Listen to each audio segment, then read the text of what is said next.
Welcome to Are You Quizzing Me? I am Vineet Nair with my co-host Aditya Kashyap. This is a quizzing trivia podcast show. Join us as we dive deep into history, science, pop culture, and so much more. Let's get quizzing.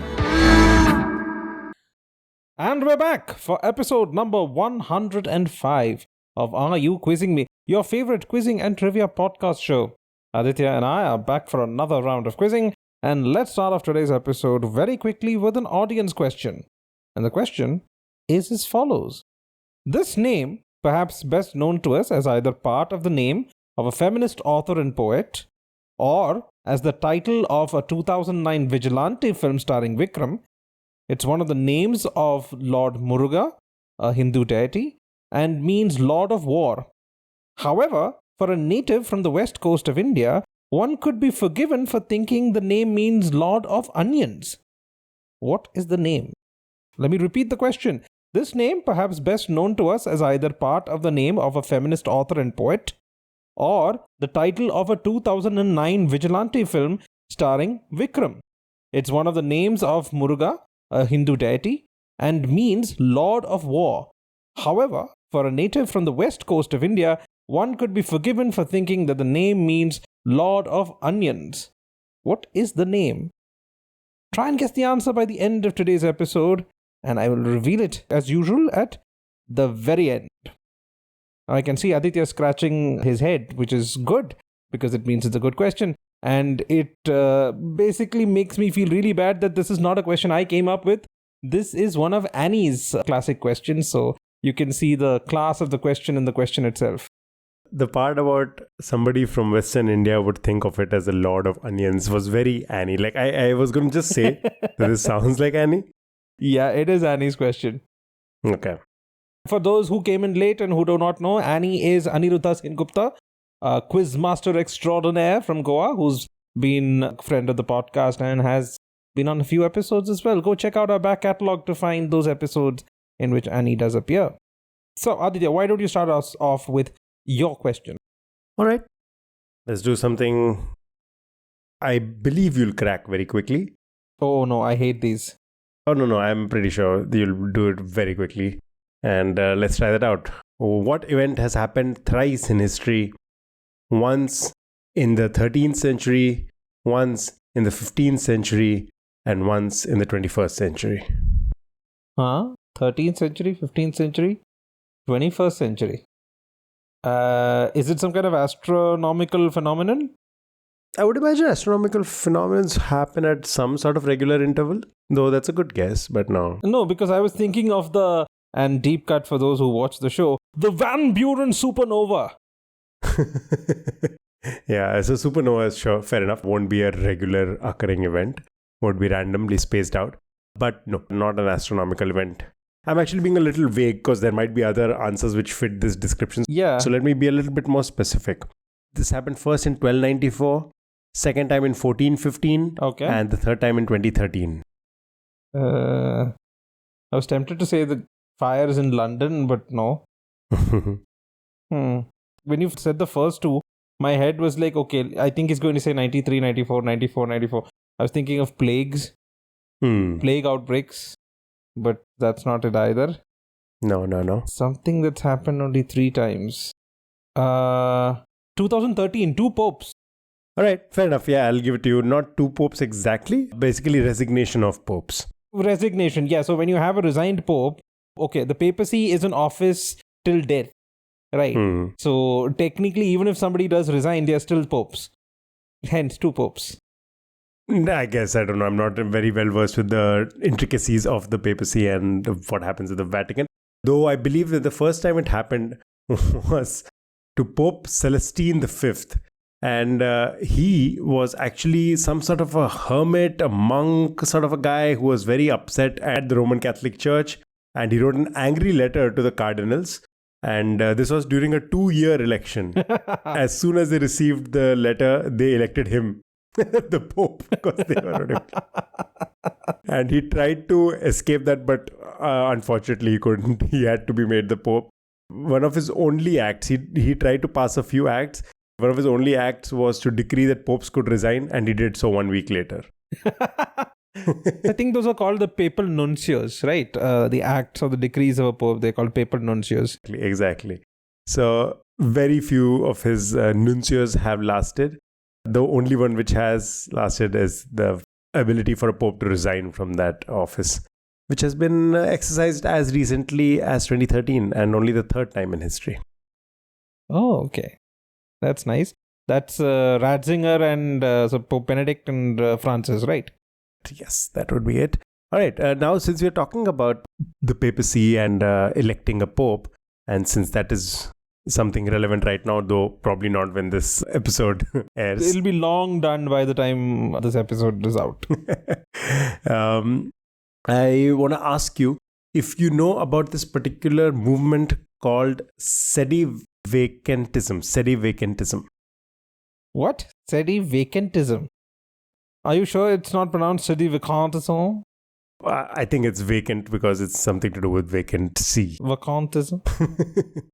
I'm going to choose to pronounce it Sedi-vacantism. Okay.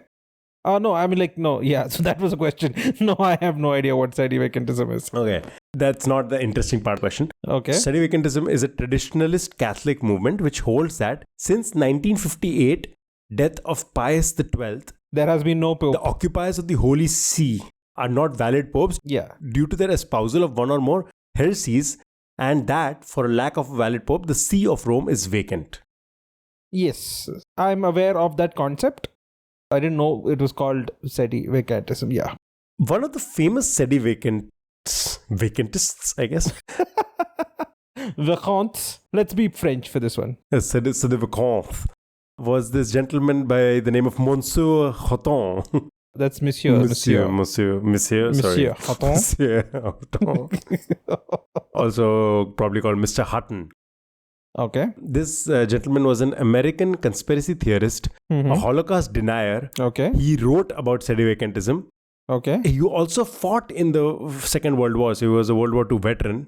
Okay. And he was the Jeopardy Grand Champion for 1968. Wow. Okay. That's a deep cut. All right. Now, Mr. Hutton is probably more relevant or more famous today for being the father of someone. Do you know who he's the father of? Wait, isn't there an actor, Timothy Hutton? Hutton is his first name, by the way. Oh, okay. Yeah, okay. If I give you the last name, it would be too easy. Oh, okay. Yeah, no, because I was thinking of Timothy. I think isn't he called Timothy Hutton, the guy who was the lead in Leverage? Oh yeah, there's Timothy Hutton. Wow, look at you. Yes. Yeah. Leverage and Ordinary People and Taps and The Dark Half. Okay. That's a great show, by the way. Leverage. Fantastic show. Okay. Wow. Holocaust denier. And he was a Jeopardy Grand Champion. Whoa, no clue. Actually, Holocaust denier might lead you to somewhere close to the answer. This person is famously... Oh, wait. Is this guy also a chess prodigy? No. He's not a chess grandmaster or anything. No. So he doesn't have two kids who are kickboxers. No, who's that? Who's a chess prodigy who has two... Okay. Forget. My brain even went there. Okay. It'll go on a tangent, so I'll explain myself to reveal the question. All right, okay. No, dude. Holocaust denier Ford? Harrison Ford is not a Holocaust denier. No, I wasn't thinking of Harrison Ford. Okay, you told me he's an actor. So I should have been thinking of Harrison Ford. I was thinking of famous people who were also anti-Semites and Nazi sympathizers. Ford famously was one. I don't know if we would call this actor a Nazi sympathizer, but he has made some anti-Semitic remarks for sure. Mel Gibson. Mel Gibson's father. Seriously? Was a Jeopardy Grand Champion for 1968, a World War II veteran, a Holocaust denier. He wrote about Sedi-vacantism and an American conspiracy theorist, as would probably be implied in all of this. Wow. That's a gentleman with a lot of hats. My God. Yeah. So let me just go in chronological order for those in the audience who think I may have gone mad. I had screamed out the Van Buren supernova in that particular voice because I was, let's just say, poking a little bit of fun at a particularly preposterous episode of Sherlock in which he deduces that a painting is fake because he sees a star or a particularly bright star in the night sky in the painting, which he deduces it to be the Van Buren supernova, which happened after the painting was supposedly done. So then, yeah, I've never understood that. As a painter, I just put random dots in the sky to depict stars and whatnot. How could he possibly have thought of it as the... No, so it's stupid. Anyway, so that's the first thing. The second thing, the reason I was asking if the man was also a chess prodigy was because, I don't know if you know this, but Andrew Tate's dad was a chess grandmaster, very, very smart man. For a second, I thought, okay, maybe you were going a little left field from here, so that's why. Andrew Tate is not really an actor. He's not an actor, no, but my mind was going a little crazy over there, but yeah. A little bit of a stretch to call him an actor, but okay. I was talking about Mel Gibson, as you very correctly identified, and his father is Hutton Gibson. Okay. Who has held a lot of these interesting stances in his life. Yeah. The portion in your question about Jeopardy champion kind of reminded me of another question I used to ask in the past when this person was more relevant. Mm-hmm. Since he's not so relevant today, I don't know how interesting the question would be, but the question's a very straightforward one. You remember this old show called Boogie Woogie, which used to appear on Sony? Of course. I almost appeared on it. Oh, seriously? When was this? I was meant to go on to Boogie Woogie, and this was supposed to be as a dance group. So you could go on as an individual dancer or as a group. Individual or as a group, yes. So my group had qualified for it because they had to send in some videos. I don't even know how the qualifiers happened, but we had qualified for it and we were supposed to appear on the show. And I think that day or the day before that, I was diagnosed with chicken pox. Oh. Which meant that my entire group was also probably exposed. So they couldn't go. Though none of them had probably even shown symptoms yet. I think some of them eventually did contract it and did end up with chickenpox. I was the first one who showed symptoms, and so my entire group could not go. We didn't go for Boogie Woogie. Oh no, my commiserations. But for those who again don't know, or those born after 2000 who inexcusably don't know this, but Boogie Woogie was probably the most fun dance reality show and the OG dance reality show on Indian television, hosted by Javed Jafri and his brother, right? What was his name? Naved Jafri, I think. Naved, yes. So it was a very fun show. Like Aditya mentioned, people would come on, dance, and they would get judged, and they would go move on, and finally you would have a champion. There would be a Boogie Woogie champion. So the question I used to ask in the past was, who was the South Zone champion of Boogie Woogie in 1995? That's a very specific question that I assume has an interesting answer, but no, I have no clue. I'm not going to drag this out. Like I said, the man is not as relevant anymore, but he was relevant 10 to 12 years ago.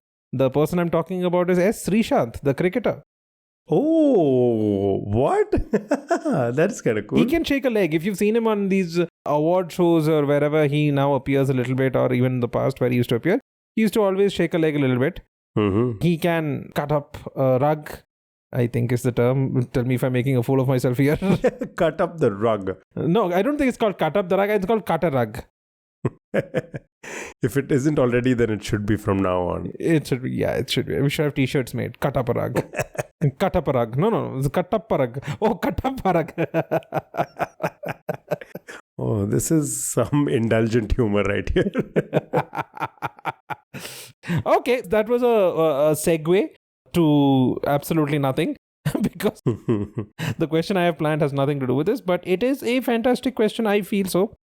So, Aditya, the question is as follows. This is an indulgent question, so please follow very carefully. X and Y were once married. After they split up, X made a movie, let's call that A. X made a movie A in 2003, which starred Z. Oh God, Aditya's got his hand up. He already knows this. Okay. So before I kind of hang my head in shame and not having been able to confuse this man for even 2 seconds, at least the audience is going to pay. So audience, you can listen to my question, pause, try to guess what it is, and then come back and watch Aditya flex. Okay. So, after they split up, X made a movie A in 2003, which starred Z, in which X fictionalized parts of her relationship and depicted how she viewed her ex-partner Y. 10 years later, in 2013, Y made a movie B, which also had a fictionalized version of X. That movie also starred the same person, Z. Both movies, A and B, won the Oscar for Best Original Screenplay. Which movies am I talking about? Who are the married couple and who's the person who starred in both of these movies? Now, Aditya is flexing so hard that my computer screen is starting to bend and warp. X would be Sofia Ford Coppola. Oh. Y would be Spike Jonze. Z would be Scarlett Johansson. Yes. A would be Lost in Translation, and B would be her. Standing ovation, my man. That was a masterclass in how to wreck a question, which took me some time to make. Okay, I have to put this as a qualifier. I definitely have this on my own list of trivia to ask at some point. Oh, okay, that explains it. I have a feeling this was going to happen post our 100th episode. I have a feeling I have asked this already. So I don't know if I have already asked this, but we're going to leave it in the episode. If a regular listener has heard this question before, please remind us so that we know that we should be more careful in the future. If not, then great, we're doing fine. I don't think we have asked this question, so... Okay. Well, in any case, it was in my planned list of questions. So, I can't flex too much. I'll flex a little bit, can't flex too much. Nice. Okay, so in that case, I claim a replacement question. Okay, go for it. This is one of your favorite kinds of questions. It's a list, non-exhaustive. Mm-hmm. Shimla, Tirumala, Trivandrum, Rome, Istanbul, Moscow, Athens, Tehran, Jerusalem. Connect. And you mentioned non-exhaustive, right? Non-exhaustive, yes. Shimla, Istanbul, Rome, Tirumala, Tehran also did you mention? Yes, Tehran, Jerusalem as well. Interesting. Yes, it is. Very interesting. Eclectic. I did not know this piece of trivia. When I just stumbled upon it, I was like, huh? Okay. Sorry, this is going to out me as a little bit of an idiot. But Tirumala is in which state? Tirupati, Tirupati, Andhra. Oh, okay. All right. Yeah, that's what I thought Tirupati is. Tirumala, but I just wanted to... Okay, cool. Wow, no idea at all. What could possibly... I'm okay. Let me just put it out there. Because I think our audiences also enjoy hearing us struggle. So, first thing I thought of was airports for some reason, but I don't know. I don't think that is a connection at all. No. The second thing I thought was some sort of a location for a film series. James Bond is one of those that is filmed in exotic locations. Mm-hmm. But I don't think it's been filmed in Shimla ever. No. Or any other director I can't think of who has filmed in all these places. So, it's not movie either. Third thing I was going to go for was some sort of food, some sort of GI tag. But then that list is way longer. Exactly. And a lot more random. So no, these are my three guesses, which I don't think any of them are close to the answer. I'll give you a clue. So the clue would be to think of Rome.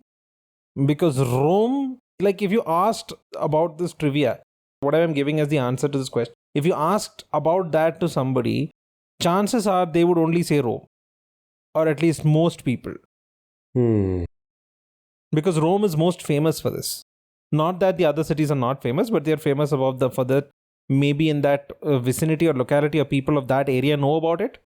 But Rome is particularly famous for it. Oh, isn't Rome one of those cities that there is a city called Rome on every continent? No, that's not it. I would be very surprised if you found Shimla in every continent. Yeah, Tirumala in South America would be unexpected. Jerusalem, yes. Tehran, maybe, but...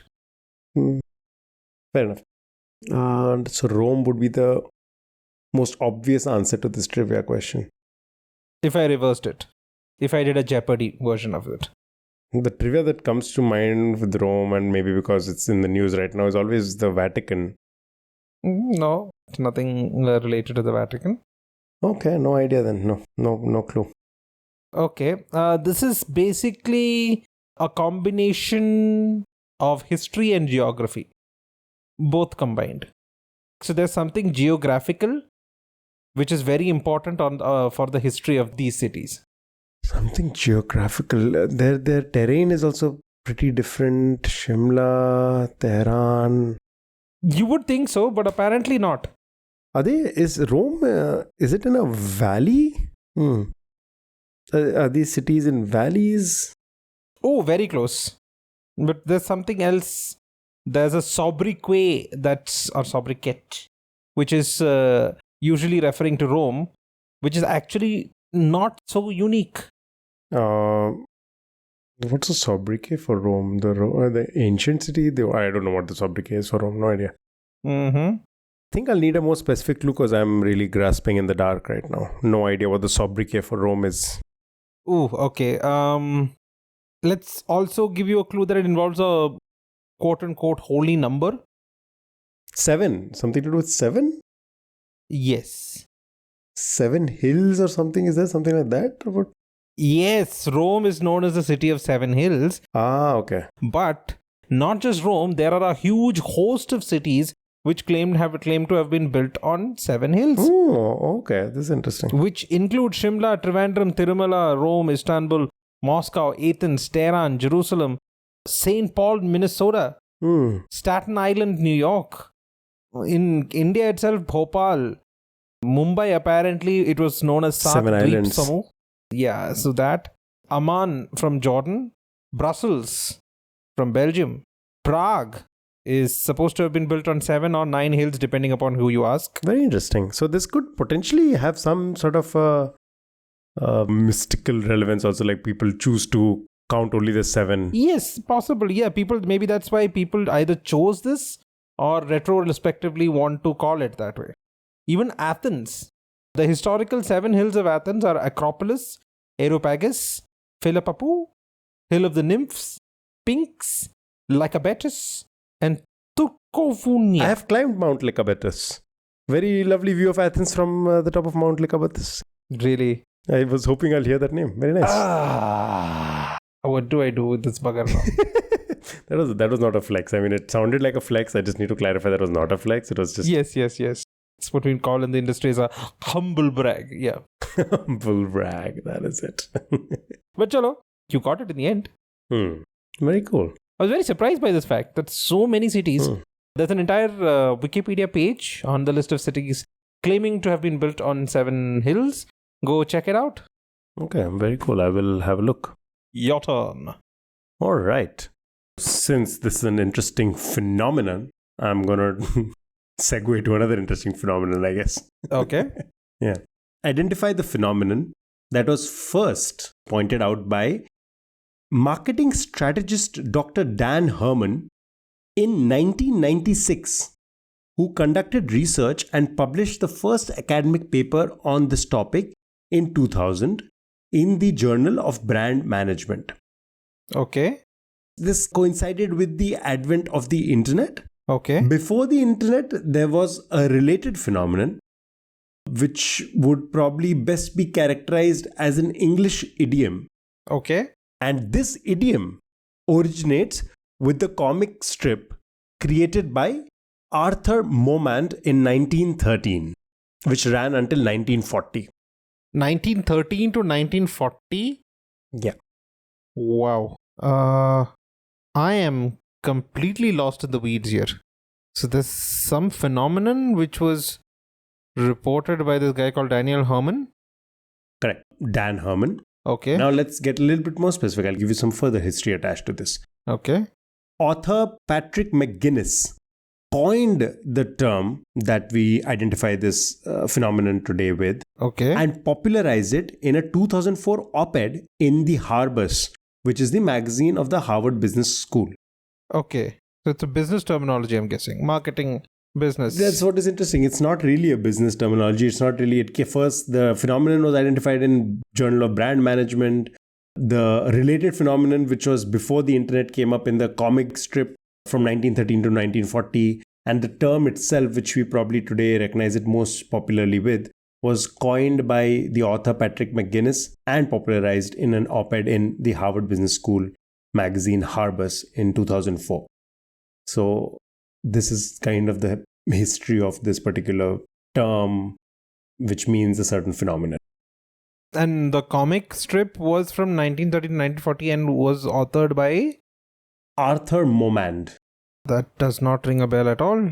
1913 to 19... Was it like a pulp comic? I don't know if you would call it a pulp comic. No, probably not. Okay. It was published in the New York World and other newspapers as well. So it's a proper comic strip. Okay. Yeah. Would I know this comic, by the way? You have probably heard of the idiom that is basically the name of the comic strip. So the name of the comic strip is an idiom. Popular English idiom. Okay, let me give you a hint as to what the idiom means, okay? The idiom basically means how one compares themselves to their neighbors. Keeping up with the Joneses. Very nice. All right. Keeping Up with the Joneses is actually a comic strip from the 1910s. Okay. Got it. Okay. Yeah. Okay. So Keeping Up with the Joneses, that essence, that meaning was later identified as a phenomenon much later in 1996 and was an academic paper on it was written in 2000. And then the term that we identify this phenomenon with today was written in the Harvard Business School magazine Harbus in 2004. The only marketing thing that's coming to my head is Predictably Rational, Dan Ariely's book. I remember Keeping Up with the Joneses is related, is a very related phenomenon. So I'm guessing it's a marketing thing because you're using... It isn't actually a marketing thing. It is a very social thing, I would say. It's something that everybody experiences at some point in their life. And I would know this term. Oh, 100%, yeah. A fast fashion or something like that? A more general term, actually. Yeah, fast fashion could be an expression of this phenomenon, yeah. I will need some other clue. So the clue that I'll give you is the name of the article that was in the Harvard Business School magazine. The article was titled McGinnis's Two Foes. Patrick McGinnis was the author. McGinnis's Two Foes, Social Theory at HBS. And foes is spelled capital F, capital O, S, small s. My brain automatically went to FOFO, which is franchisee owned, franchisee operated. Oh, a lot more universal than FOFO, but very... FOMO. Yes, fear of missing out. Yeah, you're right. Okay. That was as far back as 96. I was so surprised. The phenomenon was first identified in 96. I thought it was a much more recent thing. I thought it was the past 10 years or something. Yeah, I was very surprised. That is what caught my attention, that it is actually that old. Mind blown. Exactly, yeah. Do you want to try to guess? This will be very difficult. Okay. But do you want to try to guess what the other FO McGinnis spoke about? Oh, yeah, he said two foes, right? Hence, that's what I'm saying. Franchisee owned, franchisee operated. No. It's social theory. Social theory. Actually, you know what? I'll tell you what it is. You tell me what the full form of it could be. Okay. Phobo is the other one that he was talking about. What do you think Phobo refers to? Fear of breaking out into hives. Phobo. This is a very tough one. I've never heard of it anywhere else except on this particular article. It is fear of a better opinion, which does make sense. I can relate to that. Fear of a better opinion? As in, what does that mean? I imagine, okay, that's not explained here, but I imagine it's the fact that there could be a better opinion out there. Like you're probably not getting the best opinion on anything for that matter. Oh, so that explains why my wife keeps shopping and going to multiple different shops or something like that? Oh, let's not let your wife hear this at all. No, I mean, like, it's not just my wife. I see a lot of people do this. My concept of shopping is have an idea of what you want. Go tell the salesperson exactly what you want. They'll give you 4 or 5 choices. Pick one and be done with it. Yeah, I think this is something I learned. I don't remember if it was my mom who taught me or some friend. Basically, like once you've bought something, don't stop. Go into another shop and ask for the same. I keep telling them it's like a never-ending chain. No matter how good a thing you get, you're going to say, let's see if I can find something better. And then you end up like a zombie in a department store. It's ridiculous. And I spend 3 hours sitting there while people offer me insipid tea.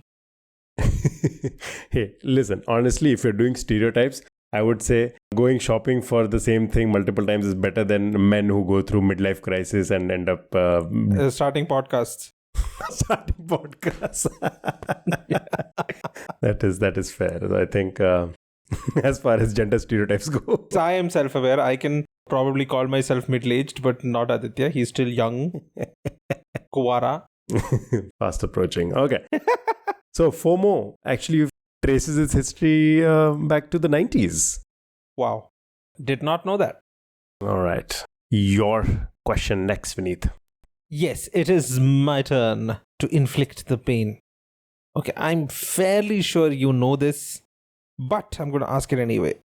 In Living Color, you've heard of In Living Color? Mm-hmm. So, In Living Color, for those who don't know, it was an American sketch comedy television show that originally ran on Fox from April 15th, 1990 to May 19th, 1994.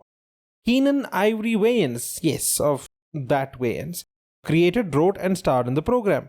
The show also starred at the time, several previously unknown comedians and actors, including Jamie Foxx, Jim Carrey, Tommy Davidson, and many others. The show introduced Jennifer Lopez as a member of the Living Colors dance troupe called the Fly Girls, for which the actor Rosie Perez was the choreographer. This is all just background fluff. Let's get to the meat of the matter. On January 26th, 1992, In Living Color broadcast a live show which ended up having massive ratings. This directly led to the inception of which modern pop culture phenomenon? I can see a smirk on this bugger's face, so I'm fairly sure he knows this. No. Because you said January 26th, I was like, oh, it can't be anything related to India.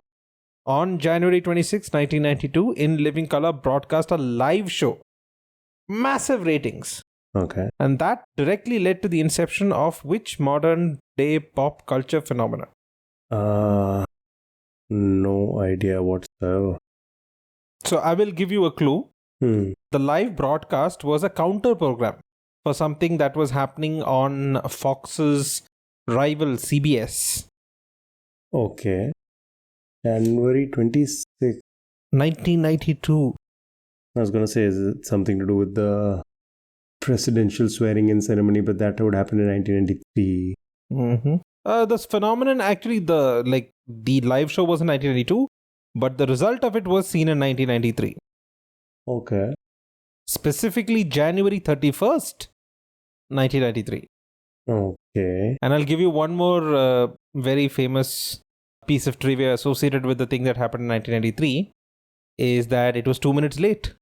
Oh, okay. So this is something I read recently. I had no idea this had any connection to In Living Color. Okay. But 1993 and the 2 minutes later thing, because I saw, I think, an Instagram reel about it recently. Yeah. Where Michael Jackson said the music will only be played when I put on my sunglasses or my shades or whatever. Yes. So he just stood still. He stood still for 2 minutes and the entire crowd waited. My God, that man was a force to reckon with.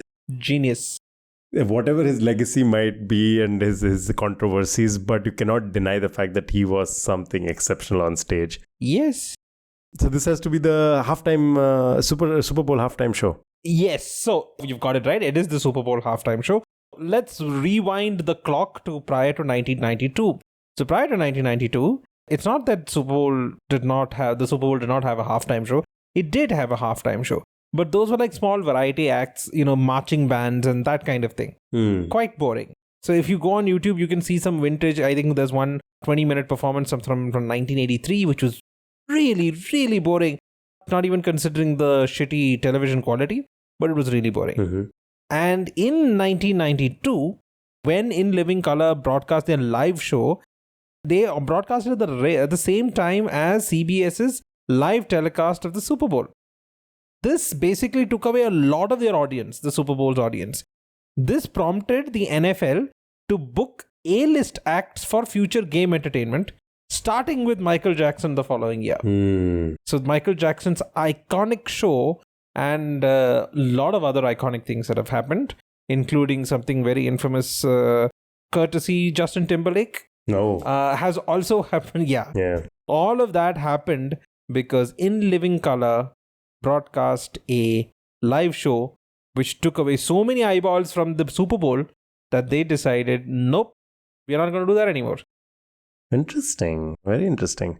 I actually remember reading about that costume malfunction in that particular Super Bowl, the 2004 Super Bowl, was it? Yeah, it was some early 2000s, yes. And I at that point had no idea what the Super Bowl was, and yet that became such a big cultural phenomenon that I remember somehow it permeated through to wherever I was, whatever I was doing in school. Yeah. As a young child, and I just remember hearing that, there was a malfunction that happened on stage during a performance, and that's how much of an cultural impact Super Bowl halftime shows have had. Yeah. Can't minimize this interesting event in living color. By the way, Kendrick Lamar's halftime show, my God. Oh, that man was so good. Yeah, I'm not a big Kendrick Lamar fan. So. I also didn't. I don't care too much about this Kendrick Drake feud and all that. Didn't matter to me. Yeah, I just don't get it. They both suck. Oh wow! Oh, you took it to whole new level. All right, I'm not going to comment on that. But I did not care so much for it. But when I saw it, I was like, oh man, this guy truly has some stage presence. I love it. But yeah, okay. Cool piece of trivia. I like it. Very nice. And I don't know how many in the audience would have been lucky enough. I consider myself lucky enough. My first exposure to this particular halftime show that Michael Jackson had performed, one of the greatest performances ever, that happened because in those days, Michael Jackson used to release video cassettes, VHS cassettes of his music videos. So there was a particular collection of VHS called Dangerous, the short films. Okay. Which was a huge set of all his songs from the album, right? There's Black or White, there's Will You Be There, there's Gone Too Soon, Heal the World, all of that. And one of the performances of Heal the World in that video cassette was the Super Bowl halftime version. Okay. It's a fantastic one. And I feel so much nostalgia for that period of time when you used to get all of Michael Jackson's music videos on a single VHS. You put it on a Friday afternoon because obviously Friday is the holiday in the Middle East. Oh. For the next 1.5 to 2 hours, you are completely transported into Michael Jackson's world. It's Michael Jackson's world and we're all just living in it. Fair enough. Yeah. There was definitely a time where that was true. And a similar thing, I don't know if it's still available, but I don't know if many people remember him, but there was a magician, illusionist by the name of David Copperfield. Oh, yeah, of course, yeah. Yeah, his tricks, he included making an elephant vanish in front of people. He vanished an entire aeroplane. And most famously, he vanished the Statue of Liberty. I do not know this. Okay, interesting. Yes, so David Copperfield also had this kind of cassette collection in which he showed all his greatest tricks. And he had a supermodel girlfriend at the time. So the video starts with her walking into his kind of hangar of wonders. And then he starts telling her a story. And each story ends up in this major trick that he has done, which included, vanishing an airplane, vanishing the Statue of Liberty, walking through the Great Wall of China. He starts from one end and then he ends up on the other with an unbroken camera shot. I think he still performs in Las Vegas, but he's nowhere near his old... not that famous, yeah. Not that famous anymore. But if you can get a hold of his collection of videos, it's a lost art, making those kind of cassettes where compilations make you entertained. I don't know. I just don't see it anymore. Like, that's not just only for VHS. It was also for music. You remember those collections called Now That's What I Call Music? I don't actually know. I don't remember. Oh my God. I am dating myself so bad. I am properly middle-aged now. My podcast partner does not know about Now That's What I Call Music. Hey, maybe I was just out of the loop. Maybe I just didn't know. I was not cool enough, perhaps. It was everywhere. So, no. I think it was after, the 2010s that it kind of completely went. Right. No, but I also think because you were in the Middle East for a while and I was more in India. So I think there was probably a little bit more technology penetration over there. Yeah, maybe. Yeah, that's true. So it could be that. Could be that. But yeah. Okay. Long-winded segue for no reason. Halftime shows. All right. So that's something that started, as you said, in the 90s, right? Yes. That gives me a perfect segue because I'm going to talk about something else iconic from the 1990s as well. Oh, what is that? The 1990s thing is actually the final answer, but let's start from the beginning. So I want you to tell me the name of the first ruler of the Kingdom of Hawaii. Kamehameha? Oh my lord, that was so quick. Okay, you're going to go to Dragon Ball Z? Yeah, I was going to go to Dragon Ball Z. It was going to be a... I would also flex and say I would have also included Magnum PI in that, because Magnum's friend Rick is the manager of the Kamehameha Club. You're adding to my question things I didn't even know myself. Okay, fair enough. Very impressive. So what happened actually, since you probably already know this, for our listeners' benefit, Yes. the creator of Dragon Ball, the very famous anime that maybe a lot of us saw, 90s kids especially, Akira Toriyama was trying to come up for the name of the iconic pose, and his wife suggested the name Kamehameha, which was the name of the Hawaiian king, the first Hawaiian king. And she thought this would be easy to remember and sounds rather unique. And he loved the sound of it. He loved how it fit into his vision of that iconic action. And anybody who has not seen it, please go YouTube what Kamehameha looks like right now. You probably have seen it and probably don't remember it if you haven't seen the show, but you have seen other people do versions of it. It was that iconic. And Kamehameha, the iconic move from Dragon Ball Z, is named after a Hawaiian king. And Vineet did not even let me get to the question before he answered my entire question. That was the cool piece of trivia.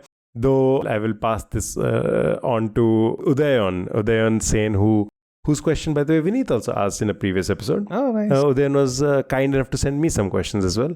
And out of all the questions that he sent, this was the first one that caught my eye. So I might ask the rest of them in some future episode. But thanks, Udayan, for this question. And hey, listen, don't beat yourself up, okay? This Vineet is just Vineet. Can't help it. Let me just be frank about this. The only reason I know this is because I'm an avid consumer of 80s and 90s TV shows. I'm somebody who perpetually lives in nostalgia, and I have watched all 8 seasons of Magnum PI maybe 3-4 times. Oh, wow. Yes. As I mentioned, Magnum's close friend Rick, one of his compatriots from the Vietnam War, was Rick, who settled on the island and became the manager of the Kamehameha Club, which I don't know if the pronunciation was Kamehameha. I always thought it was Kamehameha because they said Kamehameha Club. Oh. That's the only reason. And then once I was curious as to why did they call this club the Kamehameha Club, and I realized that this was that. And the Dragon Ball Z trivia came very quick, closely after once you start digging with that name. Obviously, searches come up with Dragon Ball Z. So this happened about almost a decade ago. But yeah, I've never forgotten Kamehameha. Well done. Very well done. But then next time when you send me any questions, I will make sure I'll make it as tough as possible for this genius. No. This is, like I said, I only know this because of... All right. Yeah, you are an avid consumer of literally everything, Vineet. Yeah. You can't use that as an excuse. You know everything. It's just that's the short of it all. Just to tell people, this is a pop culture recommendation. It may not be easy to consume. It may not be easy to find. But please watch the original, not the remake. The original version of Magnum PI. It is quite a dense watch. There are a lot of filler episodes and whatnot. But the soundtrack is fantastic. There's an episode where Magnum is being hunted by an assassin, and the Genesis song, Mama, plays in the background. It's just a fantastic sequence. The entire sequence and the song just builds and builds and builds. Peter Gabriel, and then there's Tom Selleck, and then there's his mustache, which itself is a different character. Yeah, you just have to watch Magnum PI. 80s in all of its glory. Tom Selleck with his mustache was a force to reckon with as well. All right, Vineet, I believe you have the last question. Yes, so I will now ask a question from anatomy. Okay.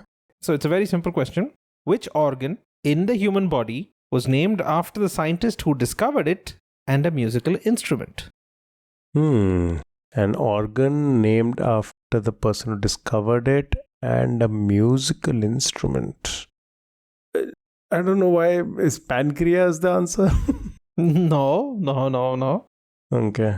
It sounded like it could be some sort of a Hispanic name. I don't know why. Okay. Not the pancreas.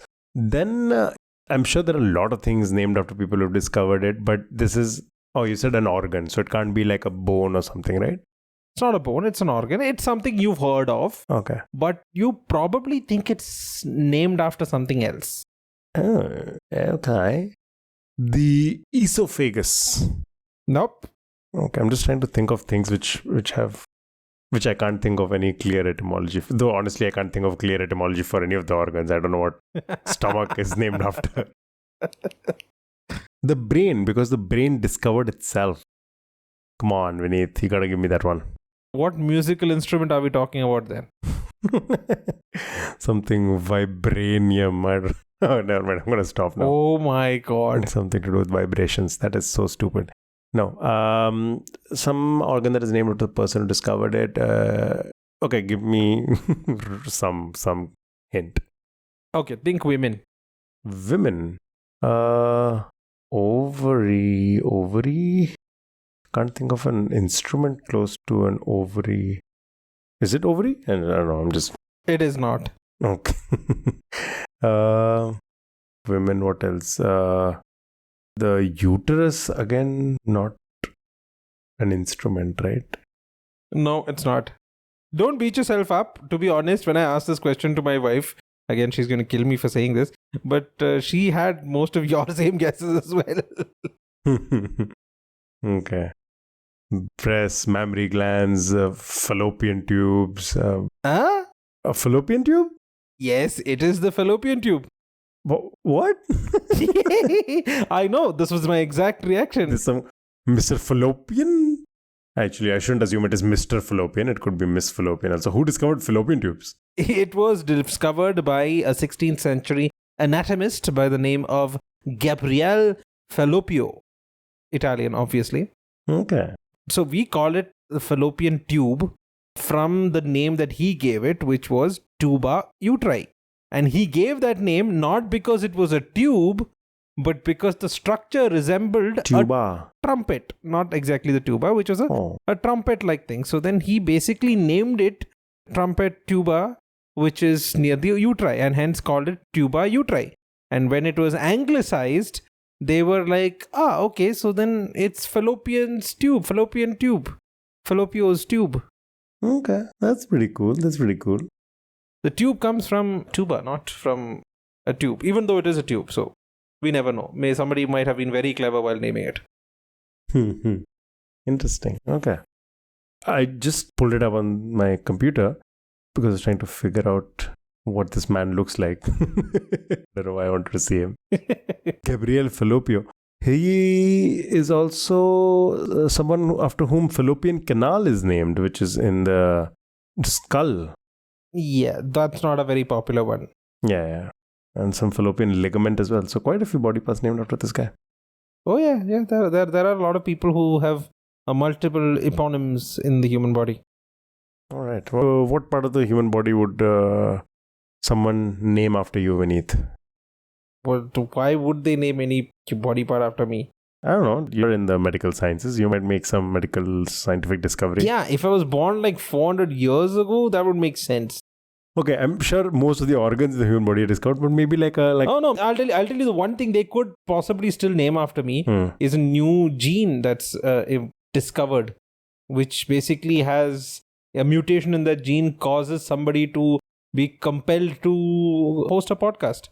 They could call it VGN1 or something like that. VGN1 gene. All right, we have to figure out the source for this and try to help people suffering from the VGN1 gene. I think Joe Rogan has 2 of those mutated. Yeah. Okay. Cool. Fun questions today. Yes. This is a fun episode. But should we wrap it up with the audience question? I'm still wondering about that one. Okay. So the audience question, which I'd asked at the beginning of today's episode, and hopefully which some of you have guessed the answer to, was this name perhaps best known to us as either part of the name of a feminist author and poet or the title of a 2009 vigilante film starring Vikram. It is one of the names of Muruga, the Hindu deity, and means Lord of War. However, for a native from the west coast of India, one could be forgiven for thinking that the name means Lord of Onions. What's the name? Lord of War or Lord of Onions. Onions, west of India. Kanda. Kandivali. Oh, it's a suburb in Mumbai, but I don't think that's the answer. Freeze that thought and then think of feminist authors and poets from Chennai. This is gonna be embarrassing. I'm not sure I know too many feminist authors and poets from Chennai. Who write for the Outlook India, who write for the Hindu, who was the editor of the Dalit, which was a bi-monthly magazine of the Dalit Media Network. It's called The Dalit. Yeah. Okay. No, no idea at all, sir. Okay, so you had it very closely with the play on words, which is Kanda, which is onions. So the actual name is Kandaswamy. Oh, okay. So Kandaswamy, there was a 2009 vigilante quasi superhero movie called Kandaswamy, starring Chian Vikram, the South Indian Tamil superstar. The name of the feminist author and poet is Meena Kandaswamy, or the full name being Ilavenil Meena Kandaswamy.